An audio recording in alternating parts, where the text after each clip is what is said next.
I don't know about y'all, but I'm tired.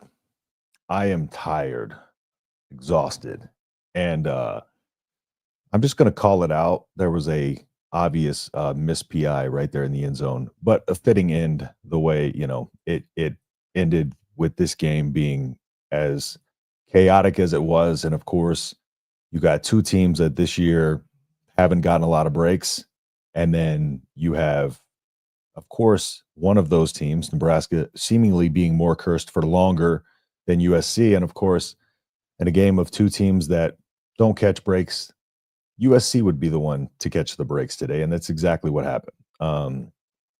Missed things all over the place. There was, missed interceptions that led to touchdowns, the missed PI on Jamal Banks. There was a clear PI in the end zone on that last play. Just the dude had a hold of Banks's shoulder and the entire time, and no call in the end zone.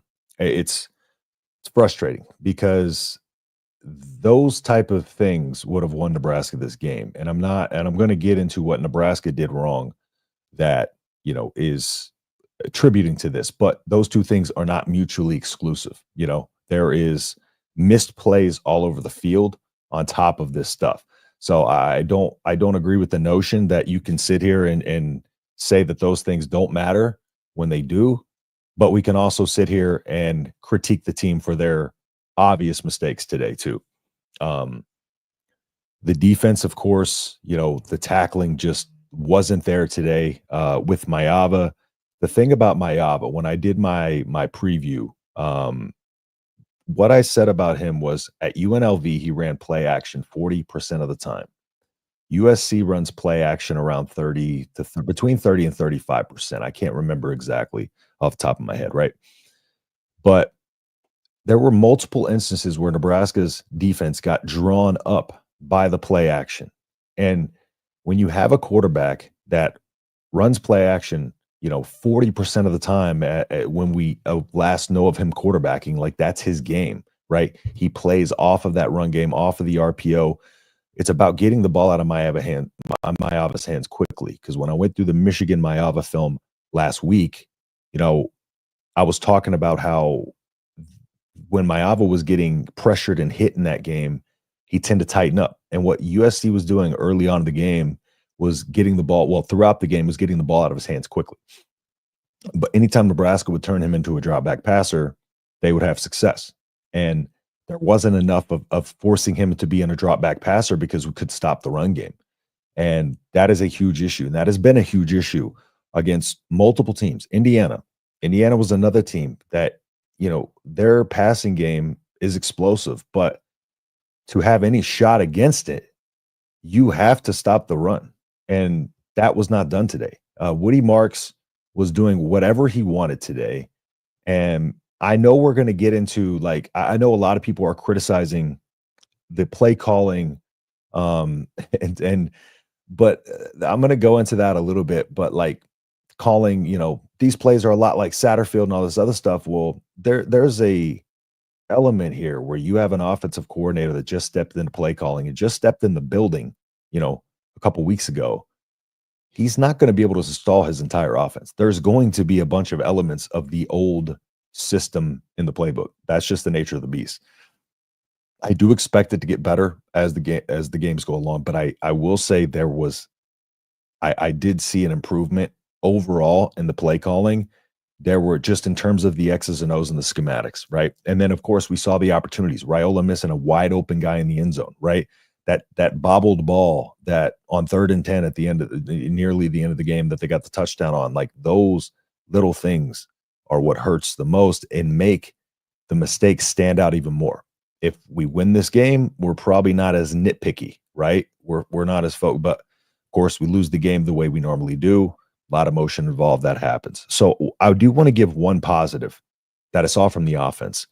And I put this on X as well, but when I talked about the strengths of the air raid, and one of the big strengths of the air raid is the wider splits between the offensive linemen. And one of the things that I said I was going to pay attention to today was how they utilize those splits, right? Because there is an element of, there's a give and take with that. You get wider splits between your offensive linemen, and that will create better running lanes for backs like Emmett. Emmett has a very slice and dice style.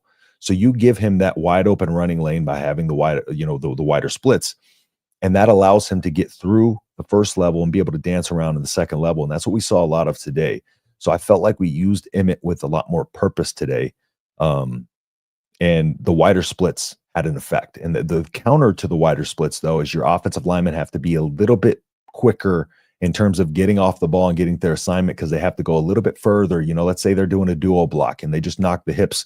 They're trying to knock the hips off of the of the D line of the edge rusher, and they're just kind of checking over. You have one guy blocking him head up, and then you have another guy just knocking him off the base before he gets to the second level, and kind of a combo block, right?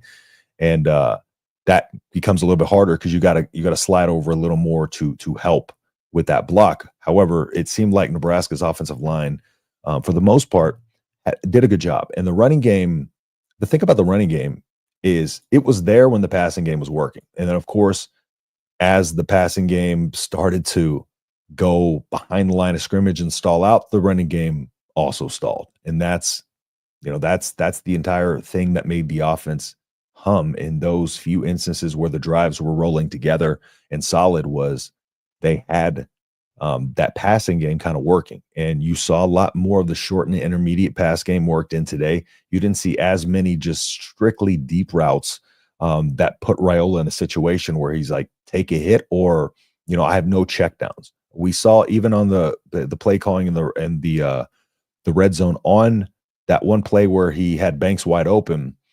Something we haven't seen yet is kind of like that double option right there. Even though Jamal Banks was wide open, he should have threw that. But then Emmett Johnson coming free on the other side, like that's something we haven't seen a ton this year, and being able to throw it to the other side. But in the red zone, everything's a lot tighter, right? So it's a lot harder to kind of make those things break in the red zone, because it's just you're in a box, right? You're in a 10 to 15 yard box right there, and everything's kind of condensed. Players aren't as far away from the ball as they are normally. I'm going to try to dive into some of y'all's comments here as we dive into this, and I for all the people who are coming in here. First off, I appreciate everybody joining me here. If you don't mind dropping a like, it really helps me out. Drop your comments in here, and I'll be rolling through them. So Kevin says, why? Kevin, I don't know, but you're the weed man, so I'm about to partake in some of that later. Sorry about the Cornhuskers losing. Sorry, Jackson. It is what it is. No call there. Exactly. In the end zone, clear PI. Yeah. And right there, same thing. Multiple PIs that gave USC a touchdown, or lost us the game at the end of the game, and gave USC a touchdown, or took a touchdown away from us on the other end. Yeah, that wide open. Yeah, that was bad. That on Banks. Also saw several missed holdings throughout. Yeah, that's one thing that Nebraska doesn't get called for. There was the period of time where we went like 4 seasons or 5 seasons without a holding call called, in our favor. So it's much of the same. I complain about refs. I didn't after the Ohio State game, but come on, man. Yeah, it's egregious. It was really egregious. And a lot of fans aren't going to want to hear it. And this is the problem, I think, is when there's nuance to things and there's emotion in things, people think they have to be, one way or the other. It's like, yeah, the team didn't look great. So therefore, we should have played better. We would have had a chance to win. Stop blaming the officials. Again, I'm not one to blame the officials either. But that was bad. That was egregious. And that legitimately took points off the board and gave them points multiple occasions. Now, there were dropped interceptions that did that as well. However, we're talking a 1-score game per usual, and we're talking multiple things that led to Nebraska not scoring, directly led to Nebraska not scoring. On third down, the Jamal Banks was on third down. So instead of taking 3 instead of having the ball right there at the 4, you're taking 3, and story of a life, right? Tony White's defense unable to get off the field is what lost the game again. That does have a lot to do with it. Again, I am not 100% certain why, on that touchdown kind of to the void on the left side of the field, we got beat on a simple crossing pattern off of play action. And that's kind of what I'm talking about. When you have a quarterback in Maiyava who runs play action 40% of the time, and a USC team that runs play action 30 to 35% of the time, like, you just have to be ready for that every single time they bring it out. right? And again, stopping the run game is where it begins. There was multiple instances too where it just seems like Nebraska's not watching the ball. Nebraska should be watching the ball, but there were multiple instances on these zone read handoffs where they're obviously not watching the ball. They're watching the player. They're guessing at who's got the ball, and they attack the wrong person. That is why it's important to watch the ball as well. Wisconsin only shot at a bowl, which will definitely get us 5-6. Iowa will feast on corn. I don't think Wisconsin is necessarily as good as people think. I don't think Wisconsin's all that, but they're done. I don't see them winning any of the last 2 games. Well, I'll get into that, my predictions, but we had every chance to win this game 100%. I thought they played better today, better play calling. Just USC came up with a dub. That's all. It was better execution on the offensive side of the ball, and I know a lot of people aren't going to want to hear that, but also at the end of the day, I will come in with some when I get the film from this game, when I get the Ultra 22, I'll break it down and I'll kind of give some insights into this offense and some of the elements that I did see out there that are improved, because I know. When we're watching the game on TV, we're watching ball, right? So you don't see a lot of the concepts. You don't see a lot of the X's and O's. You don't really pay attention too much to, how is the defensive line lined up? Are they in an over? Are they in a bear front? Like those type of details and what we're running against certain things, that typically will dictate it. But there was a lot of good from this offense today. Tony White's D second half of the season sucks. Third down. Yeah, third down is terrible. Definitely better play call in this game. Not great, but better. In to a point, Tony White, a few of those scores came off of dropped interceptions where, he had players in the right position. They just couldn't do it. You could tell the play calling was a lot better. 100% agreed. There's a lot of people saying, when we started to get some of those screen passes, there was a lot of people talking about, it's Satterfield all over again and all this other stuff. Like, this is what we got on Satterfield for. We can't do this with every single coach we have and expect them to come in and immediately. Like, it's just you have a guy who came in 3 weeks ago. You can't fully install his entire offense. I'm sorry, that's not how this works. It's just it's impossible to do it that quickly. It's hard to win a game and you have to play against the team and the ref at the same time. It's 100% Brett. Missed interception in the end zone. What's going on, Christian? Appreciate you hopping in here. I feel like the wide open wide receiver was the first read in the play, so it's kind of mind-blowing. Raiola missed him 100%. And the one thing I will say about that play, he stared that side of the field down. Like, there was no attempt to look anything away. His eyes immediately went to that side of the field and he was locked in. And then for some reason, just didn't see it.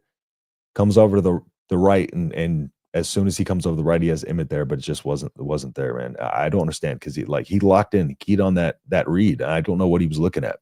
I don't know if it was just him not having the confidence to throw it, which doesn't seem right. He's wide open. So I really don't understand it. I'm curious to hear what they say about that if they ask about it. Hopefully they will. 28 points given up with 2 turnovers. Yeah, it's rough. Tony White's way overrated. I don't necessarily think he's way overrated, but I see why people think that way. It is what it is. I'm giving this team more time. Personally, I'm tired of being part of the crowd that throws fits on X. Yes. And basically for me, what I try to just analyze the team, right? And some people say, we need to be honest. And I think some people think honesty is just being, just basically just saying this sucks, like we suck and all that. But try to break down and analyze the actual play on the field. And I think that's where a lot of people, we kind of drop the ball as fans in a lot of instances. As we, what we see on TV, we think of that as what it is. And it's not the case. Just because what you're watching on TV is the ball, you're not going to see the route concepts. You're not going to see any of that. So that is part of the problem with just losing your mind on Twitter, especially about the offense. Is just, I'm losing your mind about losing this way. Perfectly fine. But losing your mind about the offense, criticizing the defense, I get it. Losing the mind about the offense, it's a work in progress, but for sure. And this is what we expected. We expected it to be a work in progress. So Hartzog is a target. They abuse him every game. Yeah, that has been a rough one there. Blyhill would have been a savior this season. We got a super chat in here. Let me go to this. Mike, appreciate you, Mike. Appreciate the $5, man. Thank you so much. Like I said, so much as a view, a like, comment, I appreciate everything. But super chats, man, y'all are awesome. I appreciate that, Mike. either need to coach up the wide receiver to get separation or something. Also, Raiola had all day to make throws, but still missing wide open wide receivers. Yeah, that is, and that coaching up to get the wide receiver separation, that is part of what I thought. I think the air raid is going to help Mass, because the air raid is kind of designed to get guys in space and make defenders cover grass and spread the field out, and then kind of that opens up those runs up the middle between those wide splits. Now, the way that the air raid was, kind of designed is it's if you have, lesser town is trying to get those guys get those guys separation by your concepts, right? Trying to take advantage of this, whatever call the defense is in, cover 2, let's attack the middle. Cover 3, let's attack this, that type of thing. Trying to put yourself in advantages. It has a lot of motions, right? We saw more motions today, but there's a lot more that will be coming with that. And that misdirection is all about confusing the eyes, kind of like USC had multiple times with Nebraska. But yeah, the separation is going to have to be coached in the route concepts until we coach these receivers a little bit to get separation. But I'm hoping I really want Jamar Mosey to have a bigger part in coaching the wide receivers, because I think he can do a great job with these guys. But all right, again, Mike, appreciate the $5. You're awesome. And super chats are on. Also, memberships are on. If you want to become a member, you'll get extra content. So as when I get members joined, I'll be doing kind of hangouts with the members. I'll be having players on, coaches on, former players on, stuff like that, to kind of chat with y'all as well. So, and also just film reviews and then content requests that y'all want. So I thought they played better today, better play calling, just USC came with the dub. Oh, that's right. I got to go back forward. Let's see. Adrian Martinez was better. Been saying Raiola's. You can't say that right now. We need to flesh out Frost flunkies and get rule of first class order. Nebraska needs players. Nebraska needs coaches. Nebraska needs wins. See you next year. All right. Well, see you later, Rick. Raiola needs to start by wearing his own day. All right. Can we just stop with the crazy comments here? K-State pays Kleiman $2.3 million a year. They go to a bowl every single year. Always win like 8 to 10 games. Yeah. I mean, we could point to a lot of teams that are like that. It's just we as fans can't put our finger on why this continues to happen to us, but it does. Dylan is not it. Deer in the headlights. I still don't think it's true freshman. I think the problem was people were expecting way more out of him and didn't expect Marcus Satterfield to be a completely inept coach. A lot of what Raiola has struggled with this year is because he was taking so much pressure and taking so many hits, and he's banged up. And that doesn't excuse a lot of the mistakes today. But I haven't seen ridiculously bad decisions. Now, I will say, as soon as he started to get picked off by linebackers, that's where you knew the vision was gone, or that's where you knew he wasn't seeing the field well.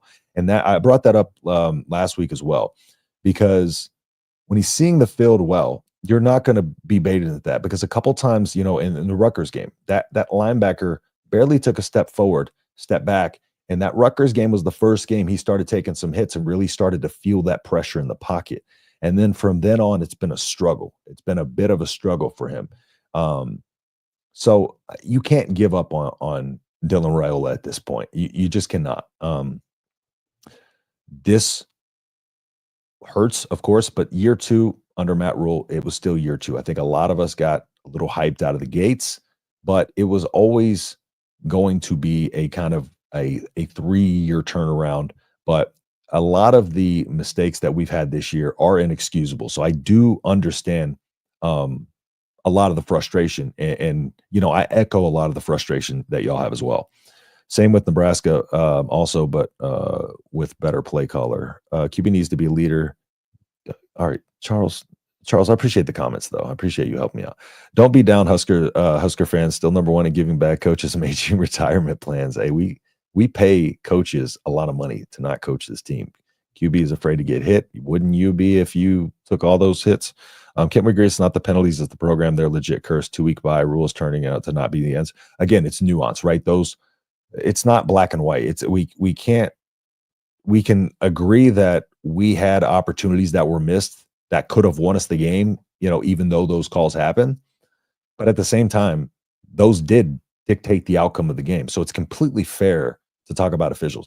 We play this game where we think if we call out officials, we're making excuses for the team. And that's not the case, right? We're just calling it what it is. And there was missed calls all over the field. And I think most people can admit that. Even non-Husker fans are saying the same thing. So Coach is a good PR man, but I have questions on his coaching in the red zone so many times, only comes out with one touchdown. Red zone play calling does need to improve. And I've said that. I've said that we, our play calling from the 20s, sorry, my dog's barking. I think my wife just showed up. But with the play calling, right? Or with the red zone play calling within the 20s, I saw elements of different stuff. I will say the screen passes, right? Let's talk about the screen passes early on, for instance.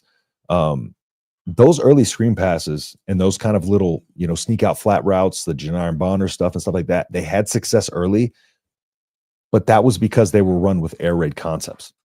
And then we get a little bit to the second half, and we're trying to run a lot of similar things that we ran with Satterfield in terms of the screen game. And I don't know if that's just because there's not the I guess myriad of screenplays worked into the playbook yet, but those screenplays that weren't working previously had a lot to do with perimeter blocking, yes, but a lot of those were just getting blown up like because they'd seen them on film. So a lot of those plays, like those cornerbacks on a lot of those plays were triggering downhill before that the ball even got there, before the perimeter wide receivers could even get their blocks on. So that means they were seeing the stuff on film. There were multiple times where the wide receivers would just see the play developing and they would jump it. And that's how you know that they saw it on film, because their reaction to that play, when it registers, I know this play. That's what happened the last few weeks on a lot of those. Fire rule, no. When I take my emotions out of it right now, I think we look pretty good traveling on the road with a brand new OC and a true freshman QB. And a lot of people are going to disagree. And I think we can. I feel comfortable saying that this team and this offense look better, or at least the offense. I firmly can say that this offense was good, and the defense, again, the scoreboard wouldn't have been as bad if we could hammer down some of those interceptions that went right through our hands. I would love to see how many turnover-worthy plays Maeva had in that game, because Miller Moss, for instance, the quarterback that he took over for, he had 10 interceptions this season, I think, so far, but he led the conference in turnover-worthy plays at 24. So that'll be really interesting to see for Maeva, and see how they kind of gauged it. Let's see. Our QB is dinged up back. No doubt he won't want to be hit. Yeah, exactly. And that's the biggest thing. He started to you can see him when he takes the slightest hit grimacing in pain. And when you are a quarterback, right? Quarterback mechanics start from the feet, right? And it's kind of just, it's linking the kinetic chain together. And it's really just kind of like, you don't use your arm really in a throw. It's an extension of the shoulder, and everything's just kind of flows up through here, and it's just kind of a release, and you kind of get that thumb down to kind of make that. And you'll see Raiola where he has the opposite hand up like this when he throws it, right? That's to keep that shoulder from flying open, and that'll keep you more accurate, right? But the problem lies there. If you have a back problem, most of what your throw is coming from, and the reason why you bring stuff from your base, and more often than not, is because most of your power, most of your strength, and most of your explosiveness is in your hips, glutes, hamstring, in that area. That's your biggest, strongest muscle group. So when that isn't functioning properly and you can't really put as much on those throws, then you're going to be a little bit tighter, right? Because you're starting to question whether you can make those throws if your body's limiting you from doing it. And this is why I have a hard time getting on Raiola for this, because he is playing, like a champ through a bad back injury that has been plaguing him for a while. So, and just playing football with a bad back, like, people don't go to work sometimes because of a bad back, and he's got to go out there and play quarterback. And So that's why I have a hard time faulting him for a lot of this stuff. But I will call it when I see it when he makes a boneheaded throw or if he misses a wide open guy in the end zone because there's no excuse for that. None. Um, Defense continues to play like crap when it counts. Yeah, I think I mean, as we know, the whole team plays like crap when it counts, to be honest. Defense wasn't good, and Raiola isn't the answer. See, I feel like this is just a little bit of overreaction. And I do like, I get it. I get the frustrations, but um, coaches need to make changes when needed and quit being so soft. If everything is happy, take off your blinders. I'm done. Who me are the coaches? Because I'm not happy right now. Wisconsin might be bad, but not as bad as Nebraska. I mean, transitive property doesn't always work. Football math doesn't always add up. And Wisconsin's looked good against the bad teams. And they don't have much of a passing offense. So stop that run game and make them beat you with their arm. And they can't do that. They lost their starting quarterback for the season. So the D is worn out. The offense can't sustain any drives. Yeah. And to be honest, the offense did kind of have some more sustained drives in the first half than we normally see. Well, throughout the game, there was a few sustained drives that were long. Because trust me, I've broken down every single drive of every single game and kind of went through them, as after each week. And I'm going to tell you, there's probably going to be some drives in there that are better than we've seen this season in terms of just time of possession and getting your way down the field methodically. The problem right now is consistency and efficiency. And when you lack an efficiency, you're not going to have consistency. So there are flashes. And this is what I say with a new offensive coordinator being installed, right? Is the execution, we got to give him time to get in there and work on the execution of his plays. And then we can kind of gauge off of that. But I just, I know right now it's just 2 weeks to the end of the season now. And I get why fans are emotional because we're fighting for a bowl game and we want to see this happen.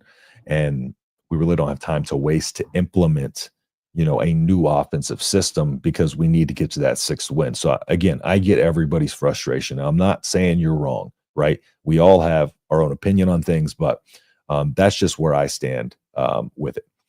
We got a couple super chats. Mike again, appreciate you, Mike. Thank you so much, man. Either need to coach up the wide receivers. Oh, I'm sorry, I already had that. Oh, this one's Mike again here. What the hell is our coaching staff thinking calling a timeout only to take a delay game? What was that about? And what was I have no idea what that play was after.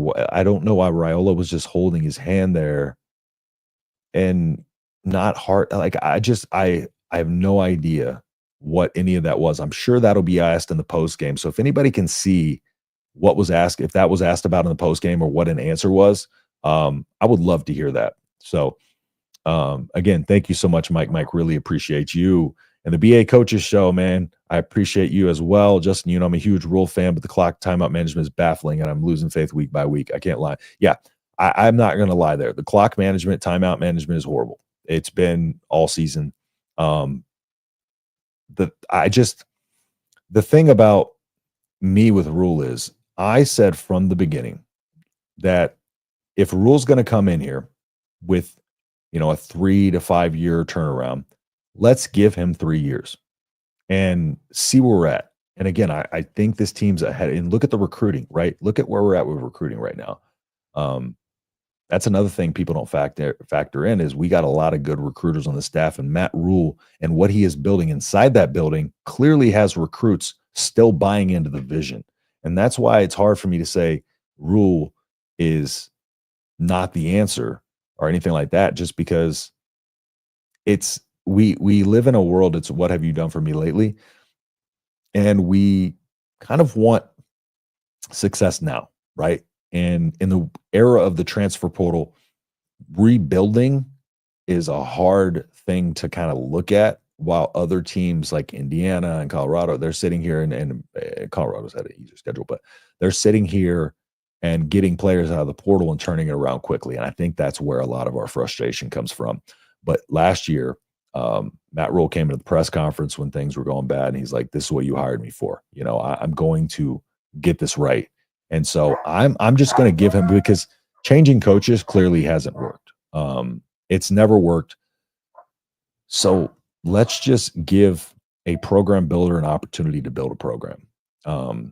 Scott Frost got the extra leash because, the prodigal son, former Husker, former national champion. But I think Rule needs that same kind of leash to really now. If next year it's the same thing, then we're talking a different story. If next year it's 5 wins, a lot of one-score losses, we're singing a different tune. But I'm still willing to give it time. But again, I understand your frustrations for sure.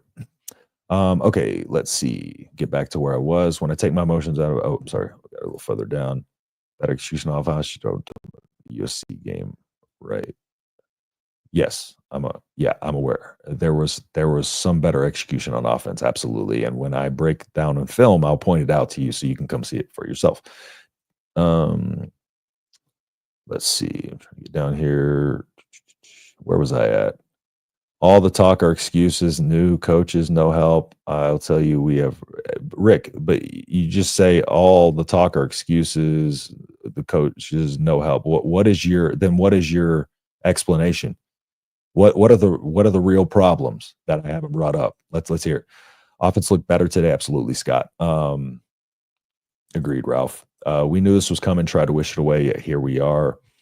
He's using existing Husker plays. Yeah, not all of them. Not all of them. There were elements of the air raid. Again, that short intermediate pass game was in there. The wider splits were in there. There were elements of the air raid that happened in this game.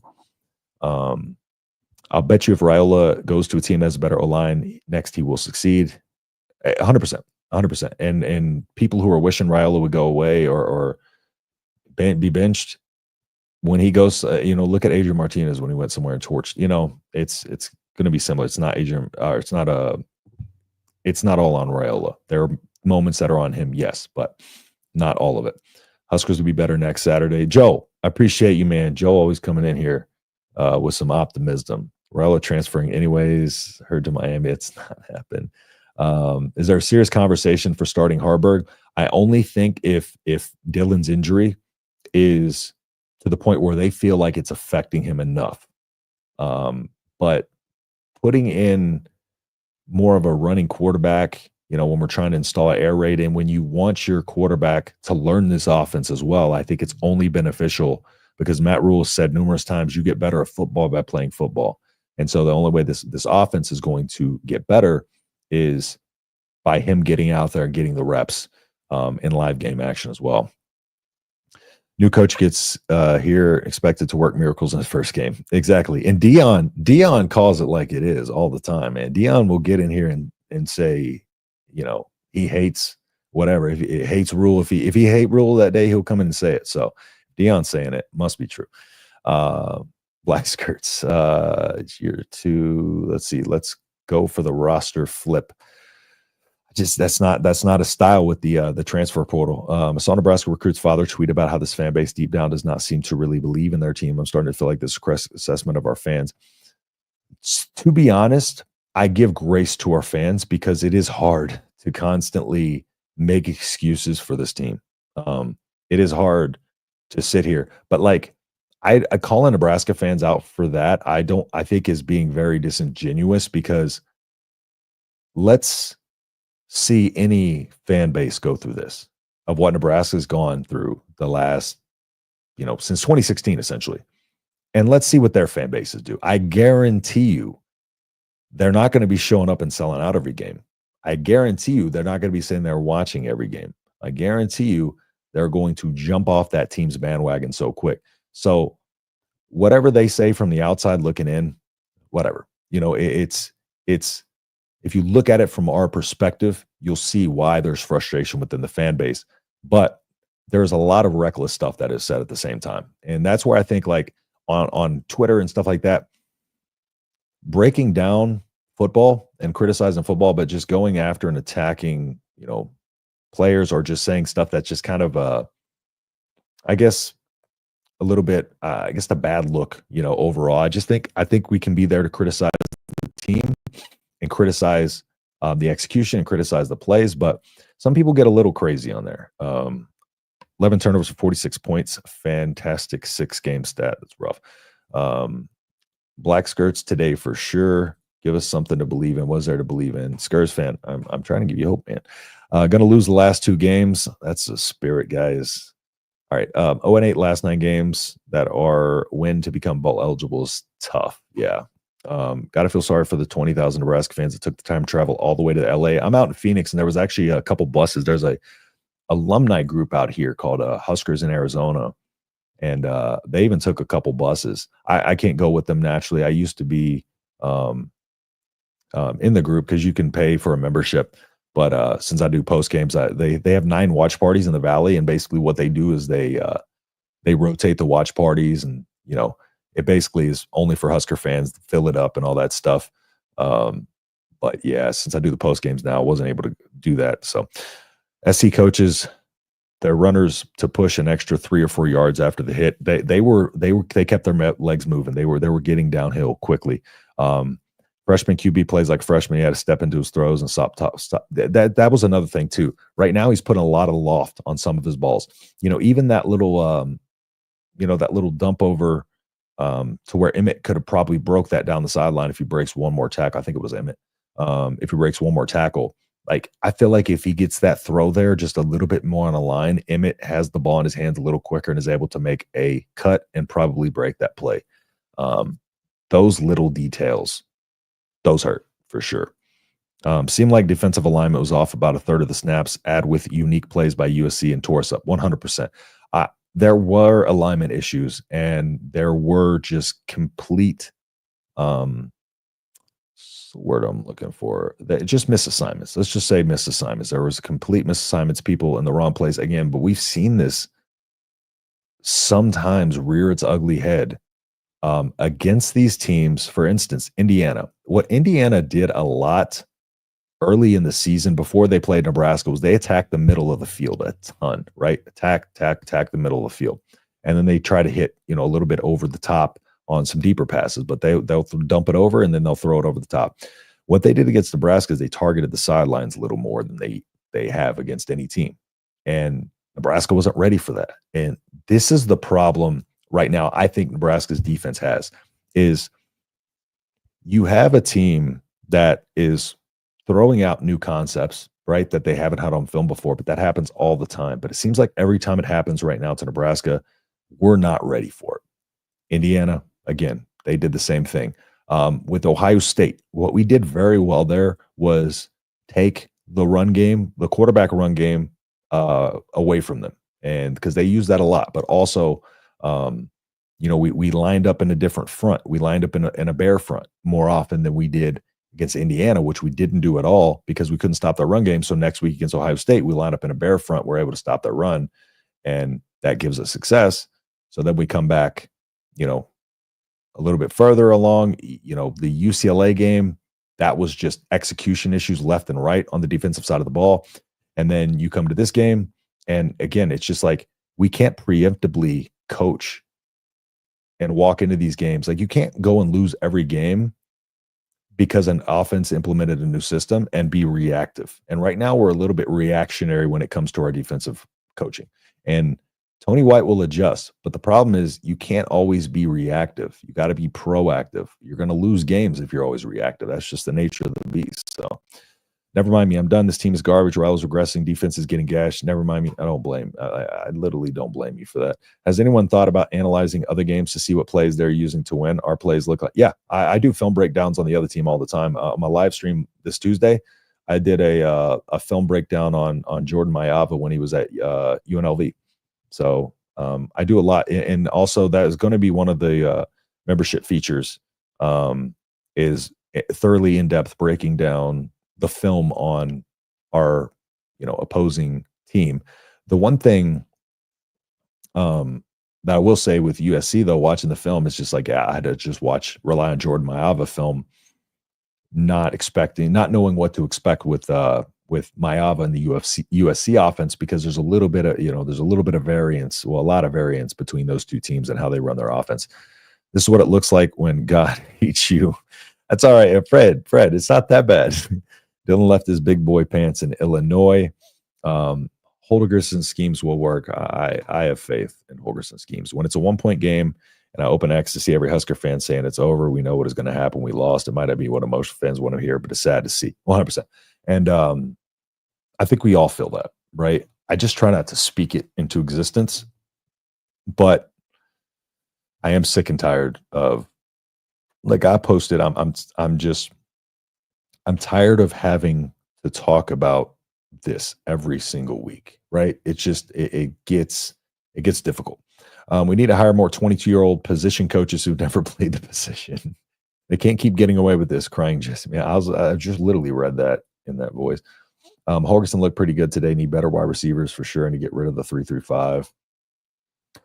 I'm with trying to get rid of the 3-3-5 now as we got personnel coming in for the 3-3-5 recruiting classes, and we got some pretty good recruiting classes coming. I don't think 3-3-5 is the issue. I think it's solely, because pretty sure Michigan ran the 3-3-5 last year. Or no, they ran it a couple years before, but it has success. The 3-3-5 has been more and more successful because it is designed to keep up with spread offenses. You literally replace, the 4-2-5 and the 3-3-5. You replace for the 3-3-5. You replace the defensive lineman with the defensive back, and basically what that was designed to do is help keep up with the faster spread offenses in college football, and just the speed, the way it's going. Players are getting faster and quicker. But it uses a lot of elements that are risk reward to do that, right? You take away an extra guy up front from your defensive line, which is going to hurt you in your run game, or so it's stopping the run. And then, you kind of have to really, it's a lot of one-on-ones. It's a lot of, and the risk reward factor comes in because players have to be watching the ball. The risk reward happens because there's a lot of one-on-ones, and what you're going to do is if, the ball doesn't pass the line of scrimmage, if there's a pass play and the ball isn't past the line of scrimmage yet, they have to be, certain elements of that defense have to be sure that they stay on that that side of the line of scrimmage and don't over pursue downhill. So that way they get dumped over the top. That is happening on occasion where we're over pursuing downhill. And again, that's going to expose the 3-3-5. And then another thing is too, whenever the ball's thrown, towards a receiver, typically you don't want to try to jump that route unless you expect to get both hands on the ball, because then there's typically running room behind you. And those are little elements that Nebraska kind of struggles with at times. But again, I think right now with Tony White, he's working with a lot of personnel from Frost's tenure as well. I just want to see him get a little bit more of his versatile defensive personnel, because it's a completely different shift. The 3-5 will have a little bit smaller and more athletic defensive linemen and linebackers, right? Because they have to play more of a hybrid, because guys rotate everywhere. Guys rotate all, so they need to be more versatile players. Like Dawson Merritt tweeted today, "I'm a linebacker," and when I went through Dawson Merritt's film, I talked about his coverage, because he's an edge rusher in high school and an incredible edge rusher, but he's good in coverage too. So his versatility is going to be helpful on the 3-5 because he can do a little bit of both. You can stand him up at linebacker, or you can put him down on the edge, and that is the type of player that fits this defense perfectly. So I just do want to see a little bit more of maybe getting those players in there, but I just think it's really hard to completely shift your defense, because then you have personnel issues and then it restarts the process. Big Ten refs are awful. Yeah, I agree. My team is not doing Dylan any favors. Not at all. Not at all. Some of these comments are wild. Christian, I agree. I agree. But you know what it is? This is the fun of the fan base. We take the good with the bad, the crazies. I get it. I get it, though. 4-3 defense, better fit. Now, Nebraska has shown 4 defensive linemen in the down front. Whenever, I believe it was after the Illinois game, when we went to the Rutgers game, because Illinois kind of established their run game late in the game, but they kept going to it, right? And then they started gashing the second half. Against Rutgers, Nebraska, for the first time in the season, had 4 hands in the dirt, 4 down linemen. So they vary it a little bit, like in terms of putting, when the matchups they're putting 4 down, and I just don't. But the 4-3, that's not a good fit. That's kind of the opposite flip of what the personnel for the 3-5 are. So that would be tough transition. The difference between ball hawking and getting burned is only playing the ball you can actually touch. Yes, getting two hands on the ball is absolutely the only time you want to jump a route with a 3-5 defense. He definitely seen ghosts out there. He doesn't seem like he has a lot of confidence in his body language. I think he's trying to manufacture a lot of confidence, and you see him out there trying to, get himself going, clapping and stuff like that. I think he's trying to manufacture some confidence, but the problem is you can't manufacture confidence. It's got to be there, and it's got to be from just getting in a rhythm. And there were times where we got him in a rhythm, and there were times where he was completely out of a rhythm. And the consistency is just what we need to finally see. Some Husker fans go up so hard, you hate to love the program, make up your mind. Yep. Curse of Peterson. Don't bring up that name. Don't bring up that name. That is a not a guy that is well regarded in Husker Nation. Root for the real Husker champs, ladies volleyball. We are all volleyball fans, right, guys? Tommy Hill still looks hurt. That's rough for us. He does. And again, just Bly Hill would have been incredible this season because of his length. Bly Hill is what we don't have in a quarterback right now. Bly Hill's, 6'3" and rangy with long arms. You got Tommy Hill, who's about 6'1", and he's a little bit on the, he put on 15, 20 pounds this offseason, so he can play a little bit more downhill, but he doesn't have the length. Like Bly Hill is that prototypical cornerback with the long, rangy arms, athletic, and can go up and get it. And that's why that injury to Bly Hill hurt so bad, but he will be back next season. Play calling was better. The feel was better. Didn't execute, though. Yeah, agreed. USC has more talent than the Huskers. They absolutely do. Yeah, they do have more talent. And that was no secret coming in, but they had just been killing themselves with penalties and stuff like that. And a lot of that was just on Nebraska today. The new coach has made a huge difference. Fantastic offense, great play calling. I thought it was better. But offense looked much better, still scored 20. Well, think about it for a second. There was that Jamal Banks PI kept the 7 off the board, and then the wide open touchdown. I mean, they were there to have more than 20 points. It's not like the play calling was the reason Dylan didn't throw that ball, or the play calling was the reason that PI wasn't called either. Nebraska, and also there were about 6 plays that I feel like Nebraska was one broken tackle away from breaking it for a touchdown, or probably about 2 of 3 of those that would probably would have went. 2 of those that probably would have went for a touchdown for sure. But there were missed opportunities left out there. Well, why not start Harburg till Dylan Raiola heals? Again, it's up to the staff to think, whether he's good enough to go out there or not. But I do think they want to get him reps with this new offense, and gives us the best chance to win. Wisconsin plays air raid. That they do. But they went. So they early on in the season, they were heavy air raid. When the game started to turn for them a little bit was when they started running the ball. The air raid was not working. They started running the ball. They just don't have the ability at quarterback to really push the ball down the field consistently, because Tyler Van Dyke got hurt early in the season. So sorry, but saying that the defense isn't good and Raiola isn't the answer is the most ignorant comment I've seen. Yeah, the defense is good. It's just they just made some execution mistakes today. But again, we're singing a different tune if we intercept those three balls that we didn't intercept. Or we had the stop on 3rd and 10 when they scored the touchdown. Like little things like that are going to be called excuses, but those literally moments that the defense should have had stops and just didn't make the play, and that other one was just kind of a lucky grab on that 3rd and 10. Need a more mobile QB. It's a prerequisite. I can't talk in today's college football. Not necessarily. And I think the problem. I think right now this is a very dual threat heavy era. But if you look at the NFL numbers, since we've kind of entered this dual threat, less pocket passer errors, the touchdown numbers are decreasing every single season. For some reason, I feel like this is going to kind of balance back out eventually. Skurs fan, I get your pain, man. Let's use what energy we have left and go watch Nebraska volleyball because they win. Garbage. Hey, vent it out, Skurs. He said they called a timeout to call off a fake, and then he wanted to go for it, but didn't like the look, so he took a look. Nah, I can't get by that, dude. That can't happen.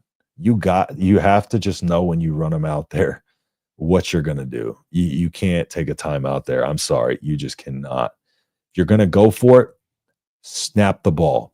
I don't care if you don't like go, just and if you're going to fake punt, then run the fake. Just don't call a timeout there. Just don't call a timeout there. I don't like that. Chipping and talking trash isn't being tough. You and people like you overthinking is missing the fact that only the line play has any kind of toughness. All right, well, yeah, you're right. I'm completely wrong. I am about everything. You're right. Let me just sit here and talk about negative stuff. Why don't I do that, MD Kosamund? You loser. We want success now. Recruiting is good, but that's not going to last much longer. How not? Because if you look at the indication, there's a few players that are going to be flipping over the next few weeks. Exactly. Indiana and Colorado have figured it out. He gets one more year. I was wrong. Nebraska Holgerson, 73, USC 14. What? Rule is all right, John. This is crazy. 1 week, and we got people saying this. It's wild. Rule is the coach. He's a good coach. Holgerson, a pretty good offensive answer. The 3-3-5 is dog shit against the run. Yes, if you don't scheme it up, and you really have to know you have to be gap sound, and you have to stop the run with your stunts. And so that is where the big risk reward comes in with that. You just have to be able to stop the run and be able to fill those gaps. The problem is when you have somebody who's backing you off with a throw, then you have to have more people in coverage and those running lanes open up, because then you can't bring as many stunts because you don't have as many personnel to use on the stunts. It's just that is the give and take. Agree with giving him time, but 2 years downtime's running out. My fear is playing favor for too long. Yeah, I'm going to reassess. I came into this saying I was going to give myself 3 years, and I'm not going to move from that. I'm just going to keep with the 3 years, and I'll reassess after that. Raiola slows molasses behind the line of scrimmage. Yeah, he doesn't move very well. Dowdle is greater than Johnson. I think they're both backs that do something a little different. Dowdle was used a lot more today in heavier personnel, but I think Emmett Johnson fits more with the air raid of, like I said, having the wider splits and having those gashing running backs like a Ramir, like an Emmett, is going to help in those instances, because those wider running lanes are going to get you to the second level, and that's where you can start to dance around in there. And that's what Emmett Johnson does well, is he cuts quickly, and he can do it in a phone booth. So I like the running backs were used with a little bit more purpose today. And when I was talking about the offense throughout the season, one of the biggest issues I had is I didn't feel like we were using our running. I felt like it was random how we used our running backs, but it seemed like there was a little bit more purposeful use in terms of when they were used in certain formations and situations. So our wide receivers have zero burst, therefore no yak. Yeah. Okay, you sold me. Hopefully I sold you on something good. Rule on the sidelines look like the anti-Signetti. Our defensive line is totally overrated. We cannot stop the USC rushing game at all. Again, a lot of that has to do with the fact that, too, I just think that there were a lot of instances where we were trying too hard to contain and not bringing enough up the middle, and they just gashed us up the middle. Or they would do a good job of moving kind of laterally with their plays they were running and move our guys out of the box and then be able to run. But our defensive line does need to consistently do a better job of getting home. Hey, Christian, respectfully, shut the heck up. I don't even know what Christian said, but if it's valid, I agree. Roar, $72 million investment. Yeah, that's why. Yeah, you want to get rid of them. Lots of pressure on Rule, 100%. Randy with the corn and the clown. Ravioli, okay, ravioli for Heisman. Only one game with Holgerson. Raiola will improve. I got to believe that Holgerson is getting a feel for who he has on offense and which players are going to be playmakers. Yeah, he's working through things. Like it's and as you get reps in practice, you start to identify. That's another thing.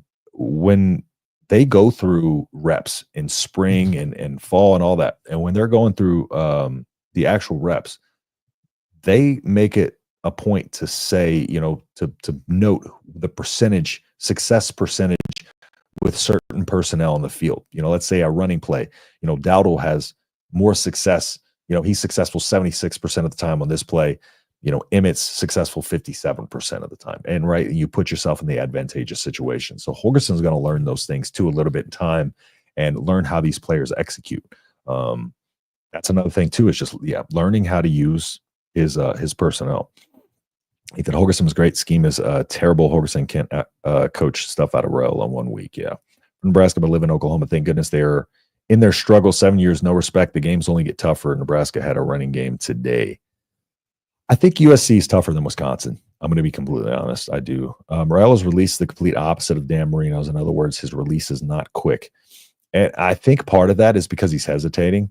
When he just rips it, he's a little bit better, but I just feel like he's a lot of hesitation that's slowing him down and a lot of thinking. But yeah, that is true. The game was between two it was a mid-off. It was a battle of mid. Always appreciate the content. I appreciate you, Joe Smo. And again, everybody in here, I do appreciate y'all. If you don't mind dropping a like, help me out. I would really appreciate it. It helps me with the algorithm. I do this full time, so it's extremely helpful. So defense looked gassed today. 3-5 can't stop the run unless you spy. It can. We've seen it. We've seen it happen all last year. Nebraska needs a defense filled with Terrell Farley's. Defense did not watch the ball, lost their eyes. Exactly, Darren. Are we going to consultant for Tony White too, kind of like Holgerson, or get a consultant? I don't think so. I don't think so. Nebraska, there's a potential Tony White might move elsewhere this season if he does take a head coaching job, or we'll see how that looks at the end of the season, depending on how, they gauge how he did as, a defensive coordinator, and then we'll see from there. You would hope that he doesn't hurt his odds to be a head coach somewhere, but there are indications that this season was a little bit of a step back.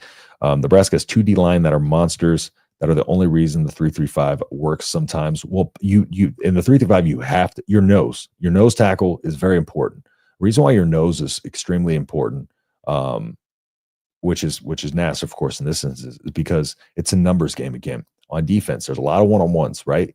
And if you let the offense get numbers, then you're in trouble.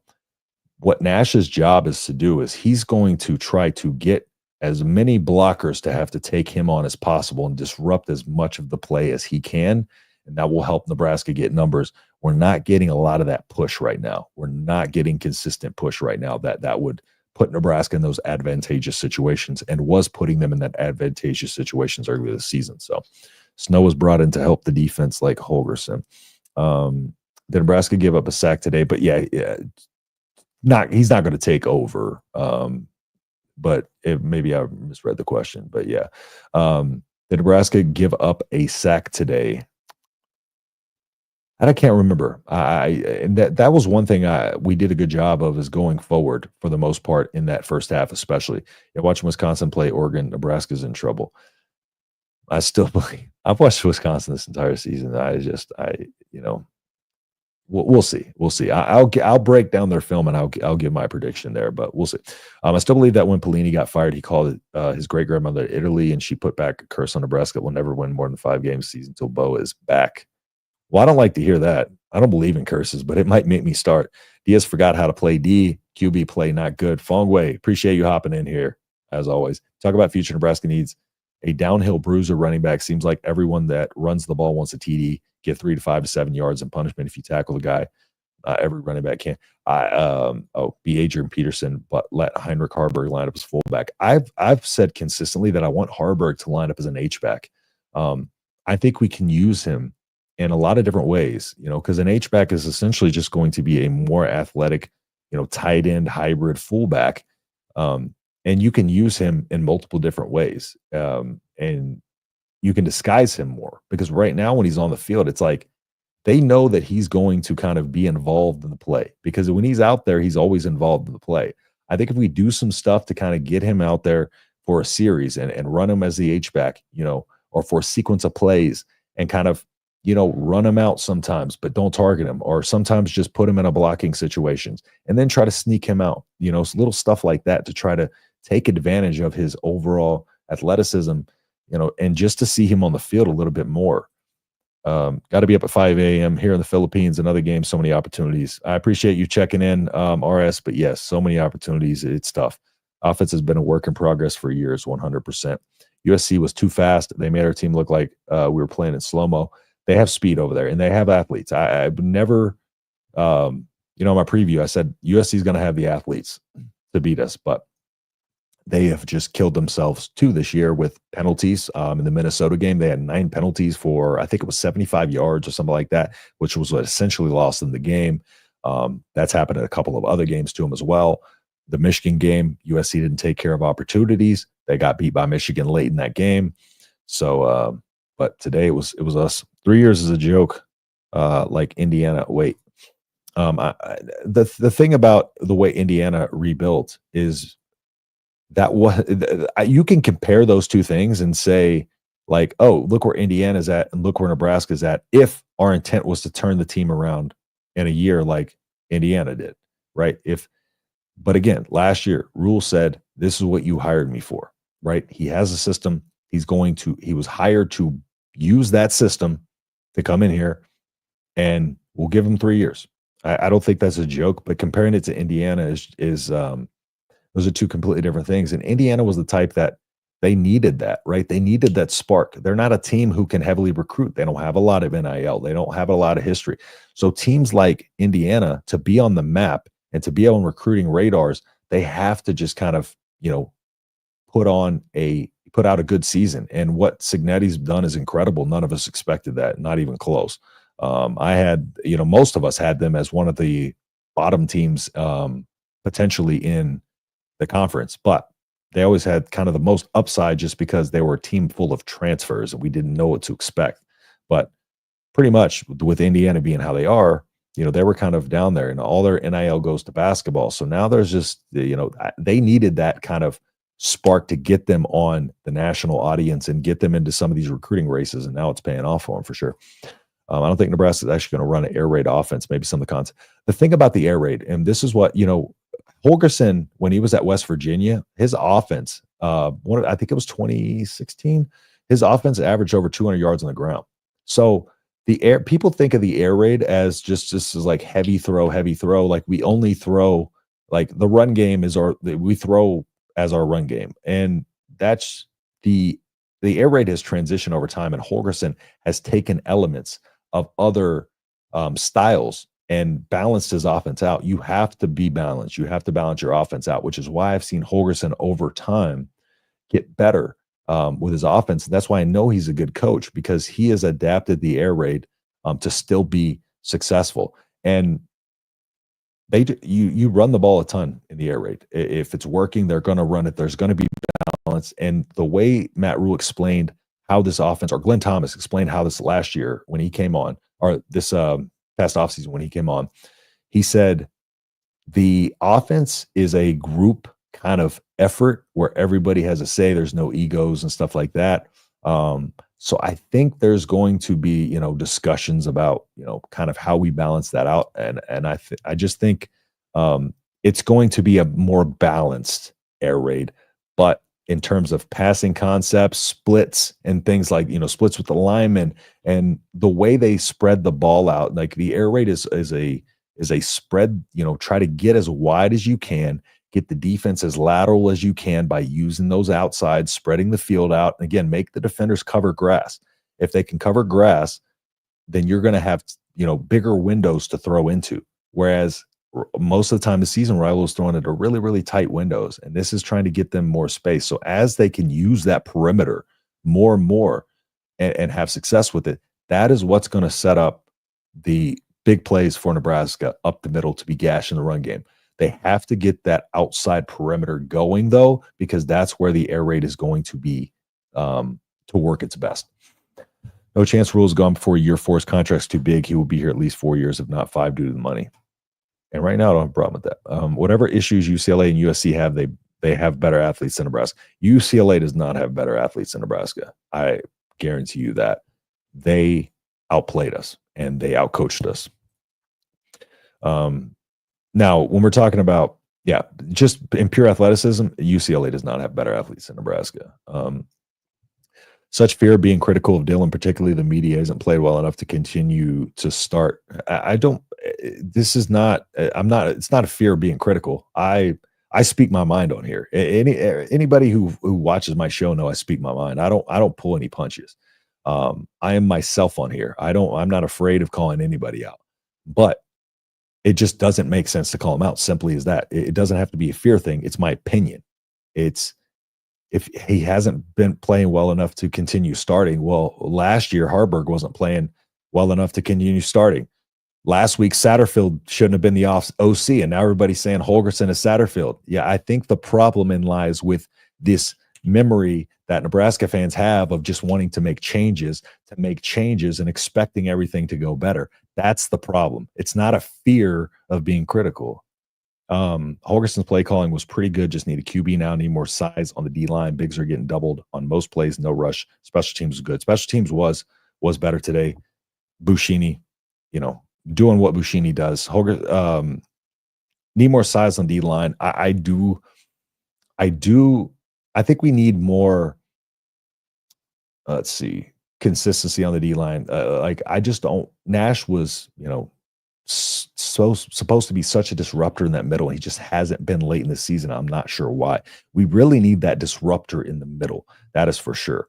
But yeah, and the combo blocking and stuff like that, that's what's having an impact, because as soon as you aren't able to get pushed and take away those numbers, that's when you get doubled. And that's the problem with 3-5 when your nose is getting pushed, is at least those double teams. If you can't take control of the numbers game. You can't bitch him. It'll ruin his confidence. Defense had some bad luck too with crazy receptions. My main issue was seeing us in a balanced look versus unbalanced offense. Weird. Yeah, I can agree with that. The problem against Wisconsin is going to be 5-5 after Oregon tonight. They'll be playing for a bowl next week too, and our DBs bat the ball into the wide receiver's hand. That is a problem. I'm glad you bring that up, because we better start training some tip drills in practice. That's all I'm going to say. My bad. That's players fighting its intensities, bad football. Maybe think off the top of your head. I don't do in-depth thoughts off a week. My bad, MD. I'm taking a lot of crap here today. Need to switch to a 4-3 or 3-4 base. 3-3-5 works if you're fast on the other team, and we aren't in most cases. To be honest, it's supposed to help you be a little bit quicker to make up for lack of speed. However, we need faster players to get kind of to the level that they need to be. And we just need guys to just stick with their assignments. When you play 1 of 11, when you do your job, it makes everybody's life around you easier. However, when you're out of place, then you lose the trust of the guys next to you, because then they have to be like, okay, I'm looking over here to try to help, make sure he doesn't need help over here. And then you lose your zone. And that's where things just kind of fall off the rails. But so to an extent, you're right, Kyle, with that. I know everyone likes TW and 3-5, but it hasn't done very well in the Big Ten. In fact, how many teams run it? I'm trying to remember if Michigan ran it last year. I know they ran the 3-5 in a lot of the film I've watched, and they ran it prior to that. So I can't quite remember off the top of my head. Indiana's coach is a gimmick coach. Those coaches usually get figured out 1 to 2 years. Look at what happened after Chick-fil-A, Oregon. Much success. Had some, but not much success. To be honest, I think Cignetti's a really good coach. He's won everywhere he's gone. And, what he did was he brought his staff with him, and he didn't go for talent in the portal. He went for production. He went for players that were producing. And, like I said, he brought his staff so he can hit the ground running, and he's a good in-game coach. And I just think he's exactly what Indiana needs. I think he's a good fit for Indiana, and I think that's probably where he's going to stick. I don't think Indiana's going to let him get away, no doubt.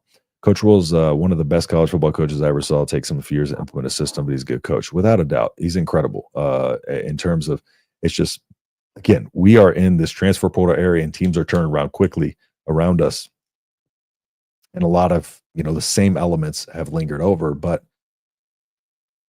Looking at past seasons versus this season, if you write a list of what's messed up on this team, that list has gotten smaller and smaller. Clock management is horrendous. 100% agree with that. Fair catching at the 4 Ball's going through our guys' hands and bunching off our guys' face mask for a TV. Another one on a first down, just not making plays. Yep. And sometimes like that, I think that's what Nebraska's void of right now, just big time playmakers on both sides of the ball. Nebraska will be finding a rule, and like most fans, I didn't expect more than 6 wins this year. I had between 7 and 8. I'm between 7 and 8. Why is turning it around the way in Indiana or CU bad? Oh, it's not bad. It's not bad. They that's exactly how they needed to rebuild. But because they can't recruit off of fan base history, like those type of things that Nebraska has, or just like certain details that Nebraska can recruit off of because of who they have been and who we're trying to get back to. Whereas you had Indiana, who was a cellar dweller in the Big Ten, and you had Colorado, who's coming off a 1 win and a 4-win season. Well, the thing about that is, if they try to recruit and just continue to recruit the way they have from a 4-win team and a 1-win team and don't change anything, they're not going to improve. But what they did with Cignetti was exactly what they needed to do, again, to get themselves on the map and be able to get into the eyes of 4-star, 5-star, 3-star players that they hadn't been getting before, and now they're getting in those conversations. So I think the way they rebuilt was exactly how those two teams need to rebuild, and I think the way we are rebuilding is the way we need to. I talked about this in a previous video where I was talking about recruiting and how much we recruit within the 500-mile radius. If you look at the 1990-ish, decade, over 35% of those players were from the 500-mile radius. You go forward to Scott Frost, about 7% of his team was from the 500-mile radius. Let's look at Matt Rule, and he's got it up to about 30, getting up to the 30s. I think he's at 28%, something like that. I have to recheck the roster after the recruiting class now, but he's getting it back to that. And those are the foundational players that are going to stick with your team. And I think that's what we've been missing. And it's just, again, he's a developmental coach, and we're not giving him a ton of time to develop these guys. Why can we tell our guys to stand? But I do think we need to be better at attacking playmakers in the portal for sure. Why can't we tell our guys to stand on the 10-yard line, and if it goes over your head, and then let it go, not fair catch on the 4? That was insane. Yeah, I think that's might be why IGC got pulled, but I'm so tired of fair catches within the 5-yard line. It's rough. Love Nebraska football. I don't look too far ahead, but there's young players. Huskers are rich talent, facilities, and tradition. I think they need intensity. Yeah, 100%, man. I agree. Pissed off again. Tiger Shark. We're all pissed off or sad. Or both too. Think Whiskey uses the 3-5. They might. Air raid under Holgerson is to set up the run. You're 100% right. 100%. Yep. Who wins next week, Indiana or the Ohio State? I got Ohio State just because they're the better team. I mean, if we're being honest, Ohio State is the better team. They are, in my opinion, in terms of just overall talent, the most talent. I think they're the best team in college football. And I even predicted they would lose to Oregon the first time, but I think when they play again in the title game that Ohio State will win. I just think Ohio State's the most talented team in the country. And when they're playing well, I don't think there's anybody that can beat them. But that being said, I'm not going to be surprised at all if Indiana goes in there and beats them. For me, I wouldn't bet on it. And I'm going to side with the team who's been, kind of in these situations more. Ryan Day is a better coach. To me, Ryan Day is a top 3 coach in college football. So I have to go with Ohio State there. How many transfers we need? We had 7 this past season. And I just think that it's not about number of transfers. I think it's just quality of transfer. And I think we did a good job. Dowdle came from the portal. Banks, Nair, those guys came from the portal, but they just haven't fully lived up to the billing. And part of that's probably due to the, play calling, of course, too. But they just haven't been able to make plays as well. So, it's just some of those things, those details aren't working out. And so I think we need to be a little bit more intentional about who we go after. And hopefully having Holgerson, he can kind of pinpoint some of the players that he may want to go out and get this offseason to fit his offense. Thanks again for the show. You do a great job. Hey, I appreciate it, man. Thank you so much for tuning in. I appreciate everybody who tunes in. Whether I give you crap or not, I do appreciate everybody who tunes in. It's all fun. It's all in good fun. QB just needs to not worry about his health, quick slants, and good runs. Today, they did that, but the O-line is just not set yet, 100%. Kids have to worry about their health. They have millions of dollars riding on this game nowadays. Exactly. That's the nature of the beast we live in now, man. NIL, transfer portal, it's a whole different ball game. And I think part of us, are still adjusting our mentality to that too. Like I said, just because we're seeing these teams improve around us so much so quickly, and then we're seeing us kind of sit there and kind of repeat some of the same mistakes. But again, the list of issues is getting smaller and smaller. I just think that, coming into next season, I think this team's going to be in a good position. I still do. Just had Mike Tyson flashback. By the way, I basically called that exactly how it would go, because I don't know anybody expect anything different. But I've been boxing for about 12 years now, and I've fought, a bunch. I train every day. I spar 2 times a week. So I don't know how anybody. Training camps are so hard on the body. They tear your body down. They break it down, and you got to think in road work. What we call road work in boxing is running, right, on the pavement, stuff like that. It's a very old school thing. But it's hard on your knees, your back, all that impact for all those years and all those wars and sparring and those training camps. Like they wear your body down and break them down. People don't realize how intense and physical. I've ruptured my right bicep twice in sparring, 1 year apart. Ruptured it in December 2021, December 2022. I also tore my lat in sparring. Like, boxing's brutal. I never had a serious injury before that. But then, it's just part of it.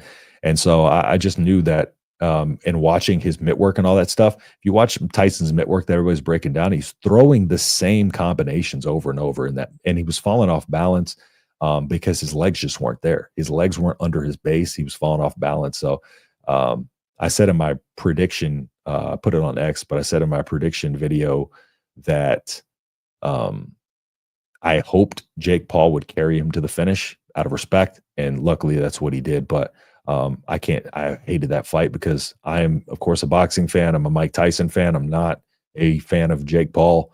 But yeah, that was and also the Katie Taylor Amanda Serrano fight. I put out on Twitter that was going to be the fight of the night. That was going to steal the show because their first fight was incredible. What a fight that was too. What a fight. And I actually agree with the decision. I watched the fight on mute. That makes a big difference. Commentators definitely affect how you feel about a fight, for sure. That fight last night was a joke. Absolutely. Hope we never see anything like that again. Me neither. The fight was a joke and it was funny. It was kind of funny. Say the issue getting smaller tomorrow. What would you say are the 3 biggest issues Rule has corrected? So coming into from, let's say, Scott Frost last season into Matt Rule's first year, I feel like, because we had defensive issues on top of execution issues, on top of recruiting issues, on top of turnover issues, penalties, right? And so a few of those elements are still there. And I actually had an actual list that I made a while back for a video that I kind of did on this. But a lot of the elements that are there, Nebraska now is building a foundation and recruiting. Nebraska is sticking to the 500-mile radius. Nebraska is bringing in, getting better talent on campus, getting better talent in the recruiting, but also I just think Nebraska is moving in the right direction. I still feel like we are moving a step forward, whereas under Frost, it was pretty much the same thing year after year, year over year. And right now, the biggest issues are our offensive coordinator, offensive play calling, which will get better, but that's still considered an issue right now. Our defense was terrible under Frost, right? Our defense has been much improved under Matt Rule and Tony White.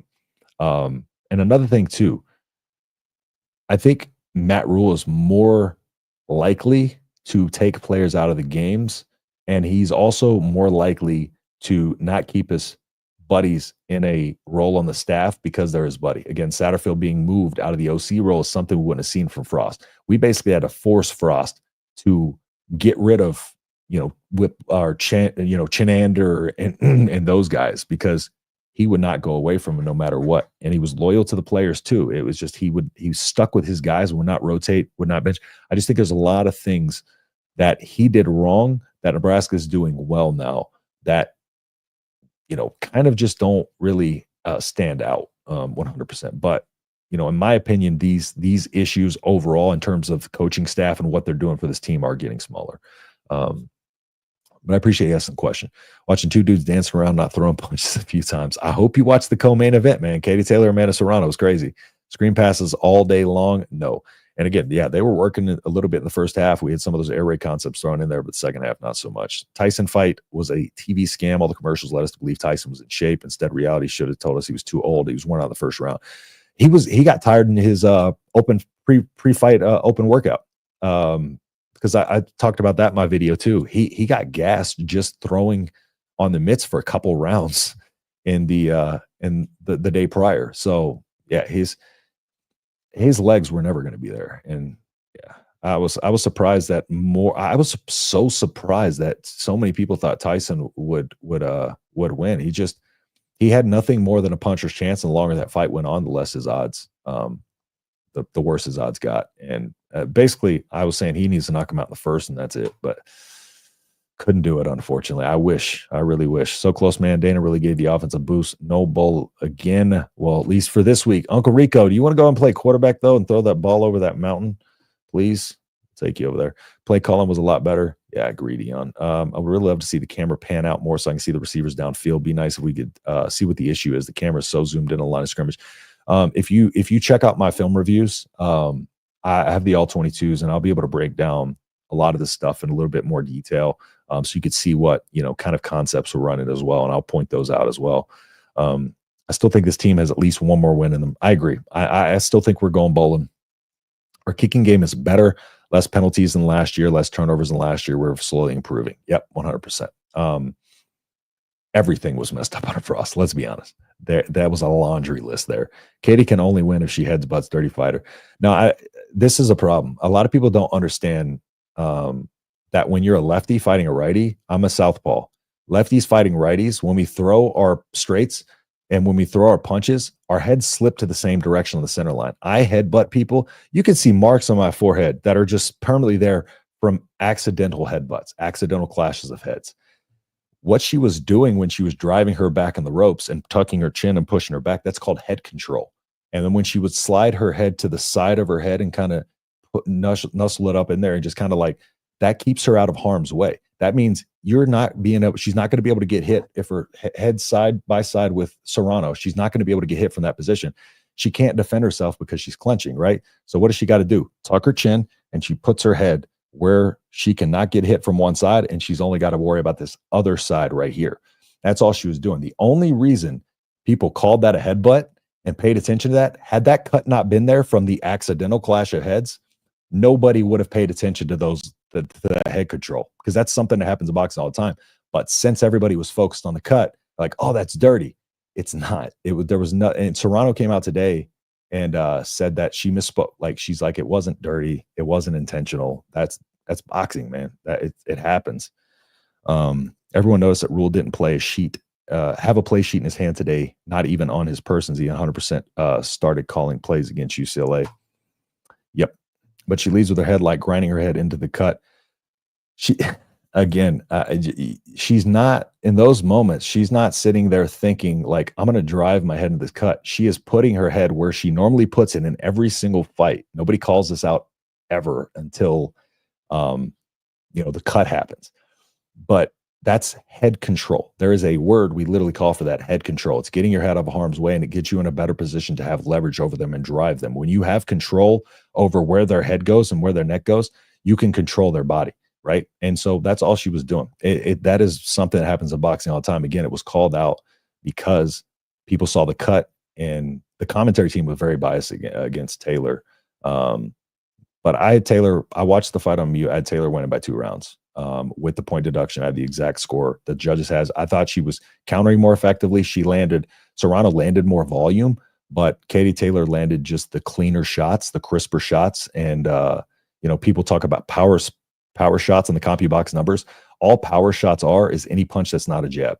So they're not actual what's landing flush. Katie Taylor landed the cleaner shots, and a lot of boxers are coming out saying the same thing. She landed the cleaner shots throughout. She was countering.